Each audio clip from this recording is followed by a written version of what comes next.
On va se pencher aujourd'hui sur un film qui pose une question, mais alors une question vertigineuse. Et si chaque décision, du plus petit choix du matin à la plus grande décision d'une vie, créait en fait un nouvel univers? Allez, on plonge dans les réalités multiples de Mr. Nobody.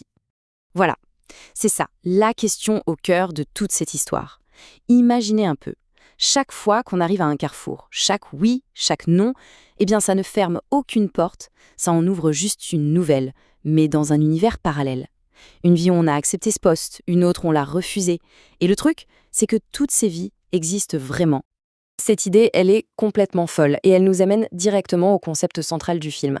Un monde où chaque possibilité n'est pas juste une idée en l'air, non, elle est réellement vécue. Voyons un peu comment ça marche.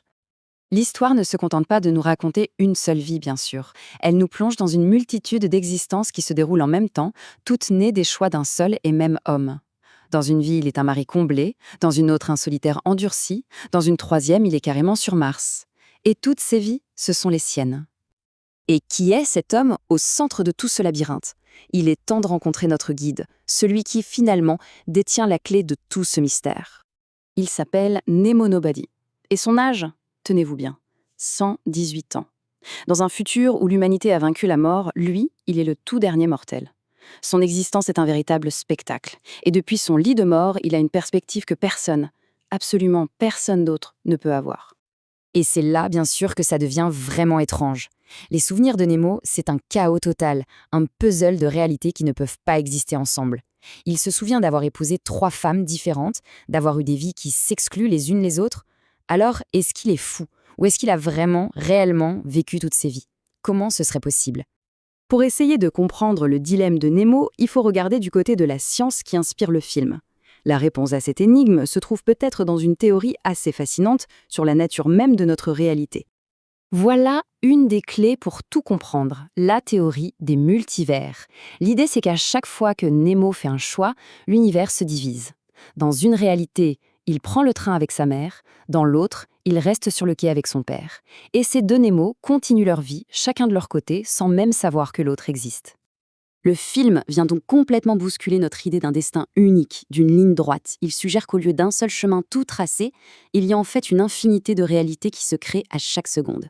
Il n'y a pas de bon chemin, juste une infinité de vies possibles, et toutes sont aussi réelles les unes que les autres. D'accord, donc chaque choix crée un nouvel univers. Mais qu'est-ce qui déclenche ça, exactement? Ça nous amène à un deuxième concept super important, l'idée que des toutes petites causes peuvent avoir des conséquences gigantesques. C'est le fameux effet papillon, une idée qui vient de la théorie du chaos. Dans la vie de Nemo, ça se voit de manière spectaculaire.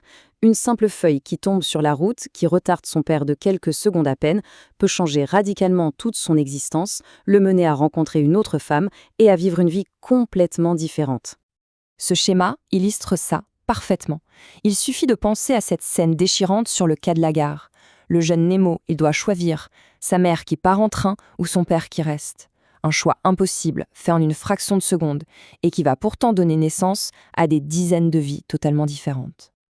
Alors maintenant qu'on a en tête les multivers et l'effet papillon, on arrive au cœur philosophique du film, le poids écrasant de la décision, ce qu'on appelle le paradoxe du choix. Si chaque choix, même le plus anodin, comme choisir un numéro de téléphone au pif, peut redéfinir toute une vie, comment est-ce qu'on peut encore choisir quoi que ce soit?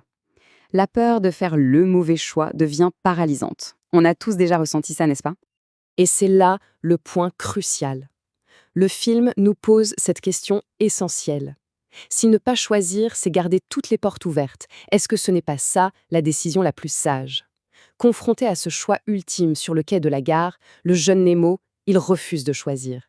Et c'est peut-être pour ça, en restant dans cet état de pure potentialité, qu'il est capable de se souvenir de toutes les vies qu'il aurait pu avoir. Pour finir, toute cette histoire nous renvoie à notre propre existence. Pensez à une décision charnière de votre vie. Qu'est-ce qui se serait passé si l'autre chemin avait été pris? Le film nous laisse avec cette pensée vertigineuse. Et si toutes ces autres versions de nous existaient vraiment, quelque part? Et si chaque chemin était, au fond, le bon chemin?